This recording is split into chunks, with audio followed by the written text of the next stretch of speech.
Welcome to our series, Introduction to Beekeeping. In this video presentation, I discuss beekeeping tools and equipment. So in this presentation, I'm going to describe beehives throughout human history and how the modern hive as we know it developed. I'll identify the components, configuration, and features of standard beekeeping equipment, and then I'll discuss some of the tools and protective gear used when inspecting a hive, and then finally the equipment required for honey harvest and extraction. Just to get some words out of the way, a group of honeybees related to each other is called a colony. This could be a full-size colony, or it could be a small colony, such as in a nucleus hive. But the hive itself is the man-made container designed to house this colony. Now, the modern beehive was developed over centuries. Long before we were beekeepers, we were honey hunters, and we would often hunt bees trying to get the honey out of a hollow tree or perhaps open comb hanging off of a cliff. And this still goes on, as this photo from National Geographic shows, a honey hunter trying to gather comb of honey from the giant honeybees of Asia, Apis dorsata. But after a while, bee hunters learned it might be nice to keep track of and protect some of the feral colonies in hollow trees. They would put their mark on them so that this was a notice to anyone else who might come across this tree that it was owned by whoever was the first beekeeper to find it.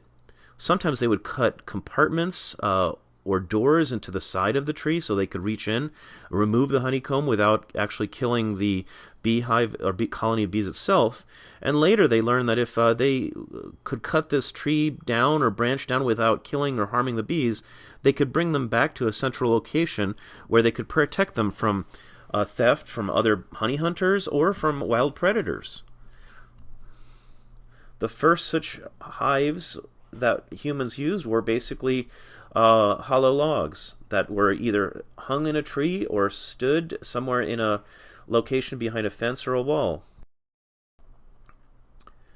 Later on, in some parts of the world, including the Mediterranean and the Middle East, clay pots were used and actually are to some extent still used in some parts of the world.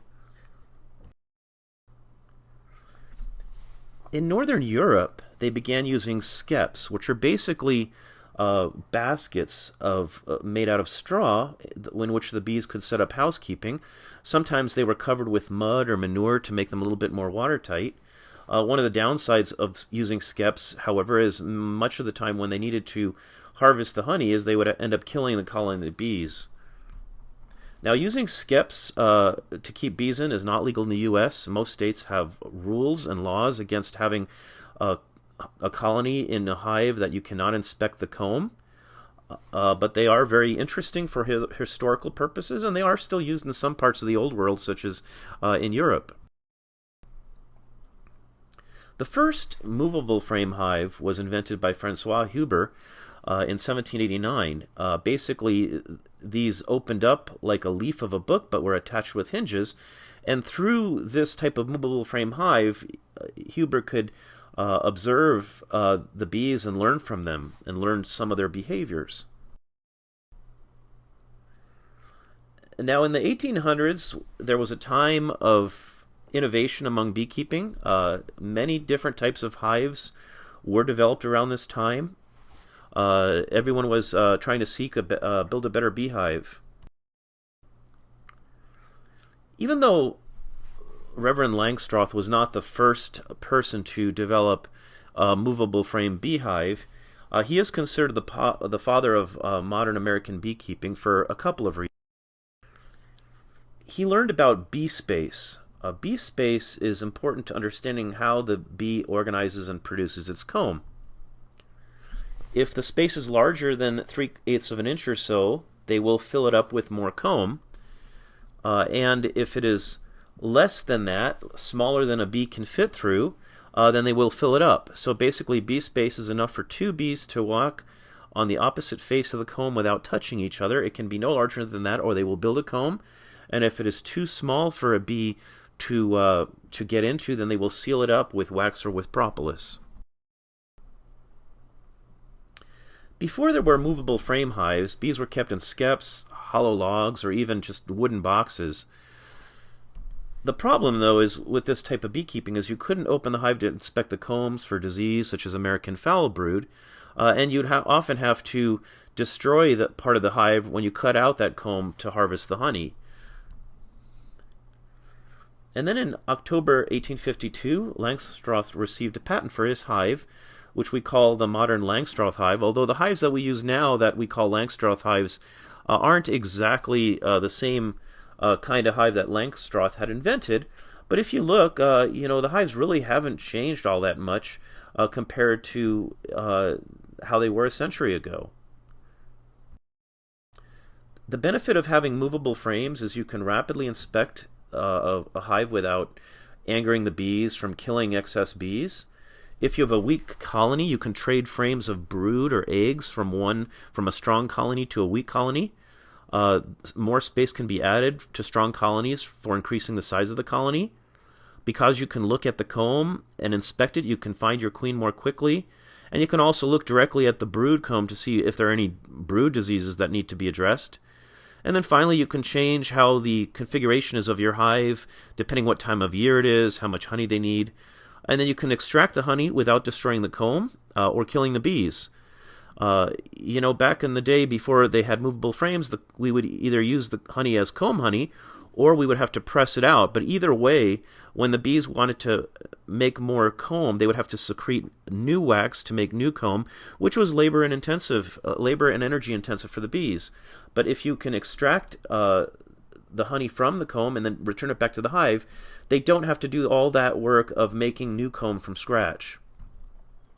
And most states require that hives have removable frames by law so that hives can be inspected.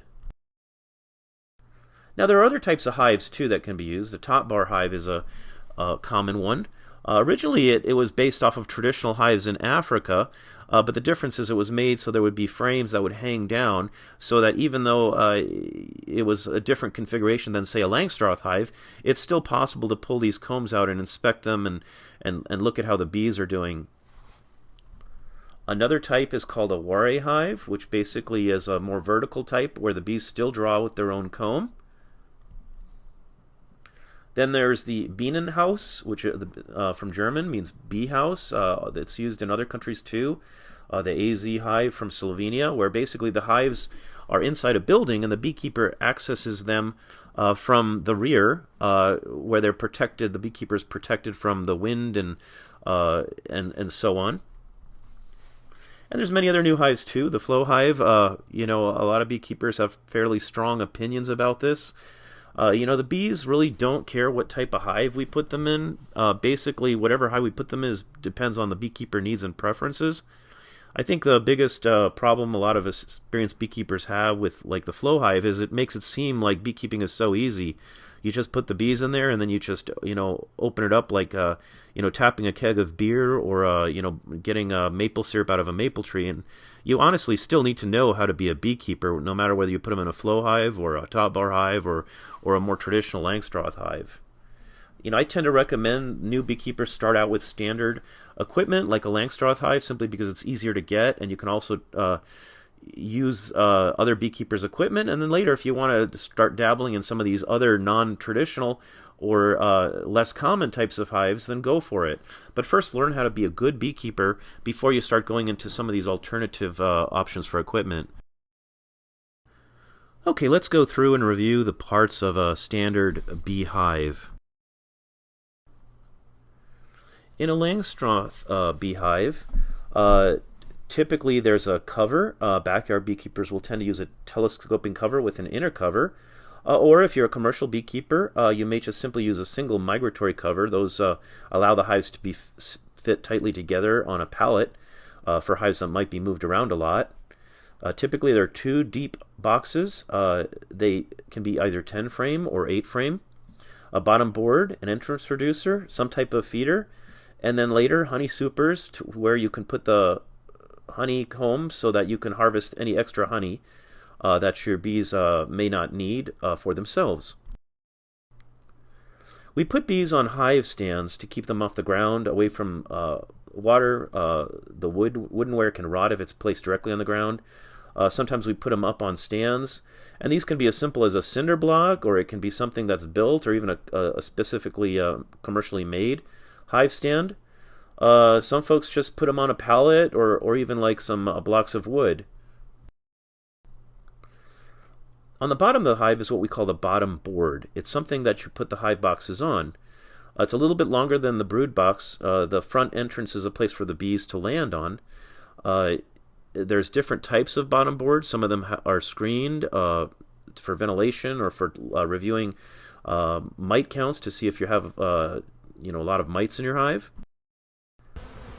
And we often use an entrance reducer to help close down and minimize the entrance of the beehive so that weak hives can defend themselves against other hives that may want to rob them. And we also try to leave it small to keep mice from getting in the cold weather, when in the wintertime when the bees are not active and they're not able to access the entire hive and defend it from rodents and mice and things like that.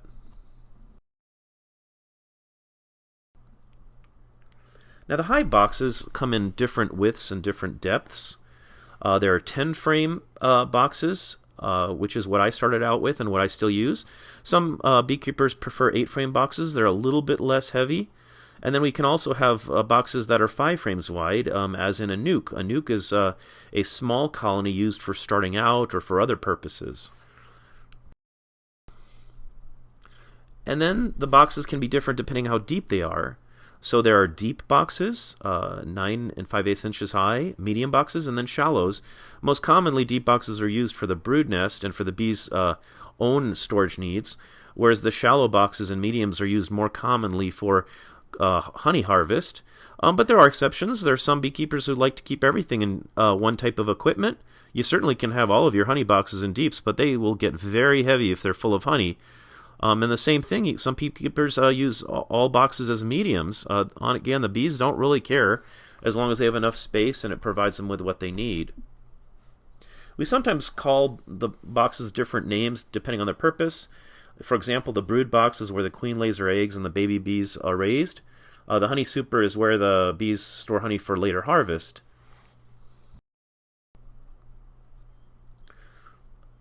Nukes are common.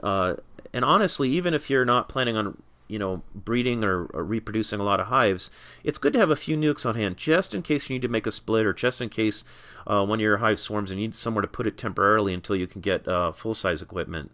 It's basically a small beehive, and we call it a nuke, not a nuc. It's not a nucleus hive; it's a nucleus. And basically, because it's smaller, it's useful for a temporary short period of time. And we can use them for example when we're selling bees to other beekeepers, or mating queen bees, or we're making splits in order to increase the number of colonies, or to replace some of the hives that we may have lost, for example, after winter. Queen excluders. I find that beekeepers tend to have strong opinions about whether queen excluders are useful or not. They're not absolutely necessary. They can be useful. Where I am in South Dakota, the honey flow comes on so quick and so strong. The bees fill up the honey boxes so quickly, there really isn't a need to have a queen excluder to keep the queen from moving up and laying eggs in the honey frames. And even if she does, eventually she'll be pushed out as the emerging brood emerges, and then the cells are backfilled with honey. They are useful if you're raising queens. Some of the techniques for raising queens require queen excluders to keep the queen down and away from the cells. And also if you're producing comb honey, if brood is raised in the comb and then it is filled with honey, it just doesn't look as good, and it's not as it can the leftover pupa can also interfere with the looks and appearance and texture of that comb honey. But otherwise, queen excluders are not always something that all beekeepers need. Protecting a beehive. We commonly use paint to protect the hive from weather. If you use a light color, it can help keep the hive cooler in the summer or in hot climates. Some folks use other types of treatments for the hive, or sometimes they dip it in beeswax or paraffin. Sometimes they use linseed oil. And some beekeepers really get into it, and they paint all kinds of patterns and different types of artwork on the hive, hopefully to help the bees maybe identify one hive from another. On top of the hive, assuming you're not going to use a migratory cover, goes the inner cover. It's basically keeping the top cover from being sealed down with propolis, and it also maybe gives a little bit of airspace, so there's a little bit of insulation, for example, from the hot sun. There's an oval hole often cut into the inner cover, and it allows you to use a bucket feeder that you can put over top of it to feed. And some inner covers have a notch that you can flip downward, so the bees can use it as a second entrance in the wintertime and maybe to let excess moisture escape.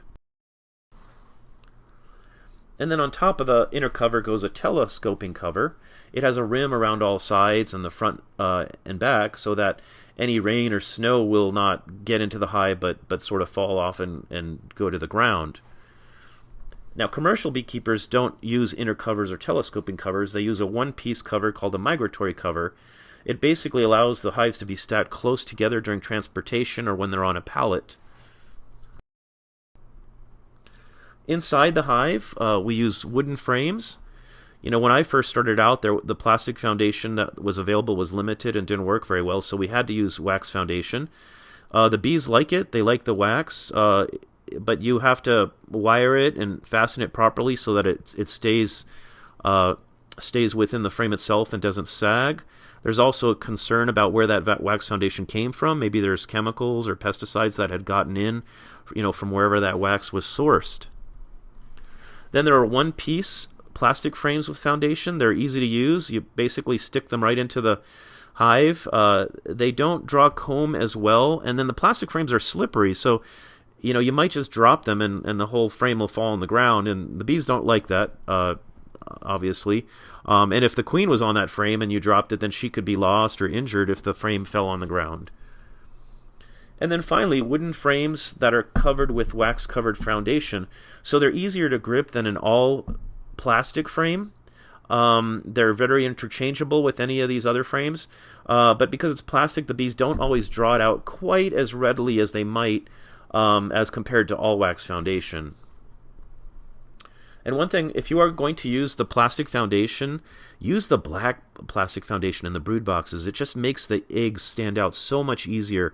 So when you're looking at this comb of brood and you want to know if the queen is laying or if there's new larvae, you can see them a lot easier than as compared to using the white or yellow plastic foundation. The bees don't care, obviously. It's all completely dark in the hive. But this can really help you look at a comb and see the eggs as the queen has been laying them. So roughly how much does a frame of honey weigh? A deep frame can be up to 10 pounds when it's full, although usually it's a little bit less than that. Whereas a shallow frame can be up to 5 pounds when full, but often it's a little bit less than that. And then there's some beekeepers that go foundationless. They feel that it's more natural for the bees to draw their comb out on their own. You can certainly do that. I mean, beekeepers have done that for centuries. There's a downside if it can be difficult to get the bees draw it out the way you want, and so if you don't pay attention, then it can be a real mess. That's why I tend not to recommend going foundationless unless you have a few years of beekeeping under your belt and you have a little bit of experience. It also helps if you go foundationless alternating, so you have drawn comb and then you maybe put a one frame with a little leader strip on the top to encourage the bees to build the comb on that strip. But to try to just have them build it out from scratch, often they're going to build something like this, which can be a real mess, and you're going to end up making the bees very angry and probably killing a few bees when you try to cut this out and deal with it. Feeders. Ideally the bees should be going to the flowers and getting everything they need. But the reality is sometimes there's going to be times of the year, like the early spring and late fall, when there's not much in bloom, or even in the summer when there's a drought. You may have to feed them to keep them from starving. And you also may need to feed them to stimulate them to draw out foundation. That would be a new package colony or nucleus colony. And then you need to feed them up if you live in a place where there's long, cold winters. If they didn't store enough honey that year, you need to feed them up in late summer so they will have enough food to last them until the following spring. There's different types of feeders. One of the ones that comes with a lot of the beekeeping kits is the Boardman or entrance feeder. I have to admit, I don't use these. I mean, if somebody gave any of these to me, I would probably just toss it aside. There's a couple of problems with it. It only gives small volumes, like maybe a quart at a time, and some hives need gallons of feed, especially if you're feeding up for, say, for the winter. Because it's near the entrance, robbers can get in and start robbing it, and because it's away from the cluster, the bees can't really use it in cold weather, as compared to maybe a feeder that's overhead or inside the hive itself. Another type of feeder is a division board, so basically it replaces one or two frames in the hive, and because it's up and inside the hive, there's not going to be as much risk of robbing. It's also close to the cluster. Downside is some of these do drown bees, usually not very many of them, but it can happen if you don't have these little mesh for the bees to walk up and down. And then you also have to open the hive to fill it, so it means that you have to get your bee suit on and smoker lit and all of that. There are bucket types of feeders you put over the hole on the inner cover. There's not any robbing. It's easy access. You just pull it off and put a new one on. If the seal is not good, the syrup can leak onto the bees themselves, and it can be a real mess. And you do have to put another box over it to keep it out of the weather, although I know some beekeepers simply put it over the hole and call it good. And then there are these types of top feeders, and these are easy access. You just remove the top cover that's over top of them. You fill it up with syrup. You don't even have to put on your bee suit to fill it because you're not actually going down into the hive. Some of them can feed as much as 4 gallons at a time, so this is great if you're feeding up your hives for winter because you have a large volume. But they are a little bit more expensive, and they're an additional piece of equipment you have to keep on hand. Okay, let's talk about some of the tools and the protective gear.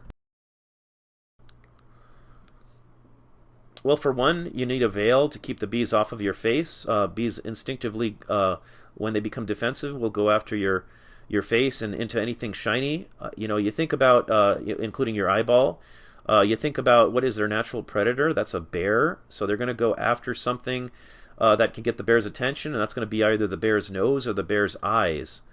And you look on social media and you see these kind of pictures, and you just don't want that to happen to you. So even if I'm not going to wear anything else at all, I will definitely always wear a veil. Even if I'm out there in a t-shirt and shorts and not doing very much, I'll tend to always have a veil on. Now, sometimes you need more protection, and I recommend new beekeepers use this all the time so they can feel comfortable and confident when they're working their bees. It could be either a suit or a jacket. Some of these are ventilated, which is really nice on a hot summer day. Those bee suits can get very hot when it's warm outside. And then gloves. Some of the more experienced beekeepers like myself often go without gloves because we know what we can do with our bees and we don't mind a sting or two on our hands. But even I always have some gloves available for a particularly defensive hot hive. Some of the gloves come with ventilation to get some more airflow. Some of them are rubber coated and some are leather. But leather gloves can actually hold the stings. That's an example of what happens if you are messing with an Africanized colony.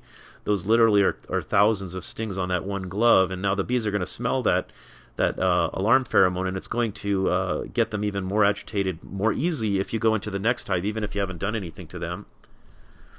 And then some of us use just simple nitrile gloves. We use them if we're applying any type of mite treatment to the hive, but even though they're thin and a bee theoretically could sting through them and can, because it's smooth, the bees have trouble grabbing on, clinging, and then getting a sting through that. So sometimes if I don't need a full strength glove and I want to keep my dexterity, I might put on a nitrile glove.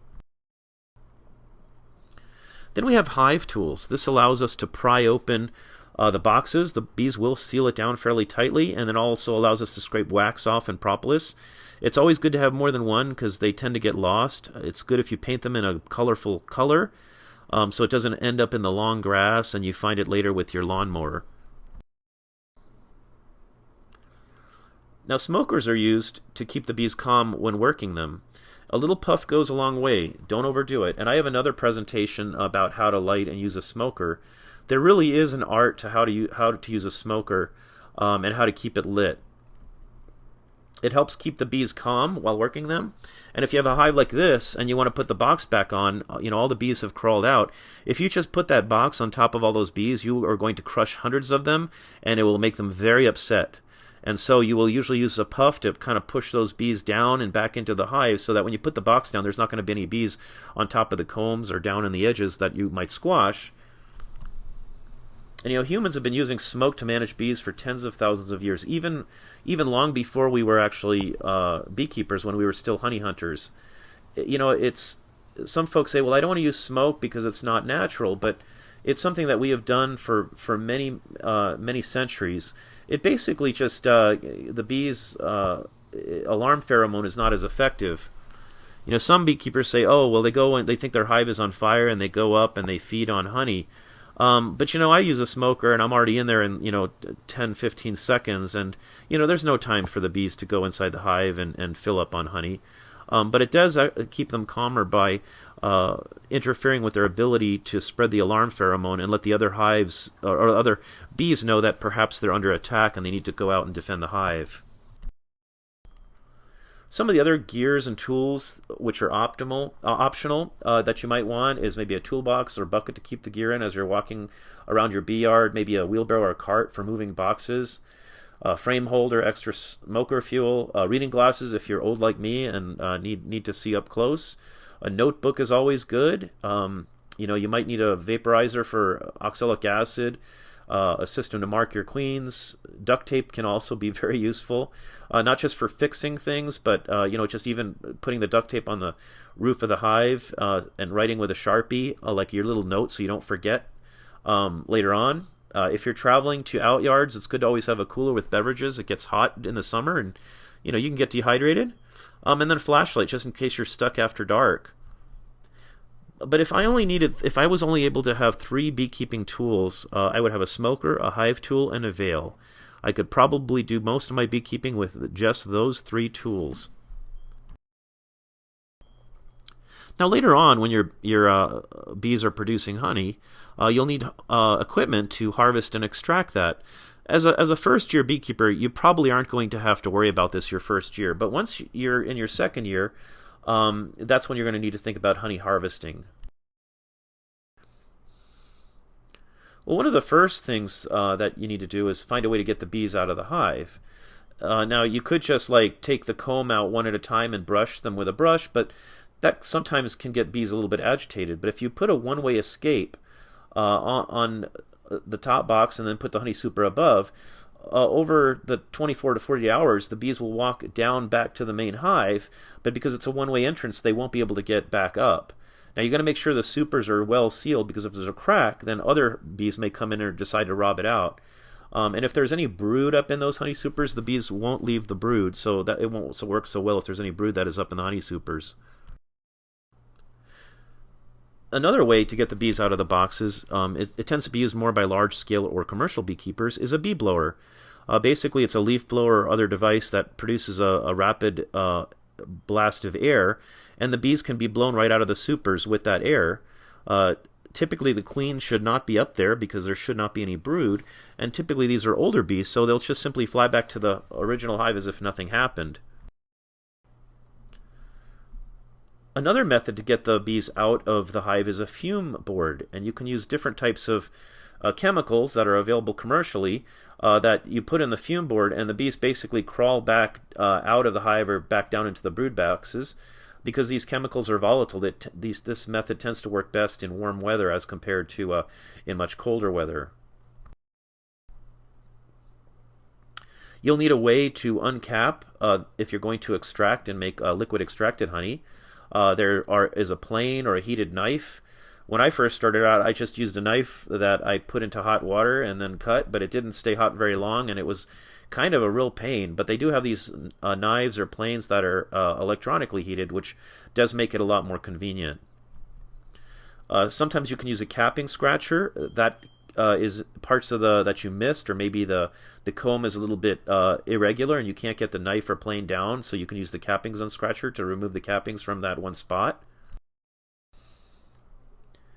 And then you need a container to put the wax cappings in, because there is going to be some honey with them.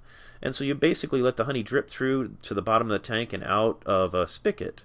The wax cappings later can be melted and used for things like making candles and cosmetics and whatnot. There's a honey extractor. Basically, it's a drum with rotating wire basket. The uncapped combs that you had uncapped are placed in the basket, and it's turned either by hand or by motor. When I first started out as a kid, I had a hand crank extractor, and it got really tiresome, after only a few minutes of doing it. So, an electrical motor is a lot more convenient if you have more than just a handful of hives. There are two types, radial and tangential. Radial are out like spokes of a wheel. The benefit is you don't have to rotate the combs from one side to the other. The tangential, only one side of the comb faces outward. It's very effective at extracting, but then you have to turn that comb so the other side will face outward and then spin it some more to extract the honey from that comb. The honey goes to the side of the drum and then slowly goes and flows to the bottom of the extractor, where there is a spigot where you can let the honey go through a filter or through a strainer before you end up bottling it. And so the honey is spun out on the combs onto the side. It certainly is much easier to extract during warm weather. If you save your honey boxes, and let's say now it's October and they were in a cool garage, it's going to be a lot harder to extract that honey because the honey is much more viscous. So honey strainers. Basically, it's a mesh of coarse screen or cheesecloth under the extractor spigot so that large debris like wax or dead bees is sort of filtered out. I mean, all the other good stuff in the honey, the pollen, everything else is still goes through. You just don't have dead bees in the honey that you're going to try to sell to your honey customers. Some beekeepers who produce a lot of honey might have a separate tank to store the honey, which they bottle from. Some of these tanks can be heated and warmed so the honey flows better and it doesn't crystallize. It also allows the air bubbles to rise to the top and can be skimmed off. You can even use a 5-gallon bucket to bottle from it with a honey gate. Another device that I find is very useful is a solar wax melter. You can just put the wax cappings or even just old comb right into it, but if you use plastic foundation, it's probably going to warp it and melt it, and so you won't be able to use that foundation again after it's been warped like this. And you try to keep the high quality cappings wax separate from the lower quality wax from the brood comb, just because it's a lighter colored wax that you want to use for candles and cosmetics and things like that. Well, that brings us to the conclusion of this presentation, Beekeeping Tools and Equipment. Just to review briefly, you'll need to have something to put your bees in, so some type of beehive. I do recommend starting out with the Langstroth hive because they're readily available. The components are interchangeable. If you buy bees from someone, say a nuke, they'll tend to fit into this readily. Later on, if you want to dabble in top bar hives or ware hives or whatnot, go for it. But learn how to be a good beekeeper first. Keep your bees healthy and alive before you start trying all these alternative types of equipment. Personal protective gear. With time, you might feel more comfortable, and you might not always want to or need to put on a suit or a jacket or even gloves. I go gloveless probably 90% of the time, but I still have all of this stuff available, all of the clothing available just in case, because some hives can get a little bit agitated, and it's always important to be safe. Get a smoker and learn how to use it. I have another presentation very specifically on how to light and use a smoker and keep it lit. And then a hive tool. Some of the other equipment that you probably won't need the first year includes honey harvesting equipment. And if you're a very small beekeeper, you might not need any of this to start with. You might just use a friend's extractor, or if you have a beekeeping club, they may have a beekeeping club extractor that you can use. I know some experienced beekeepers let others use their extractor in return for payment, maybe a small portion of honey. And then some of the other equipment you might want, like a toolbox or a vaporizer for oxalic acid or a notebook. Well, thank you for watching this presentation.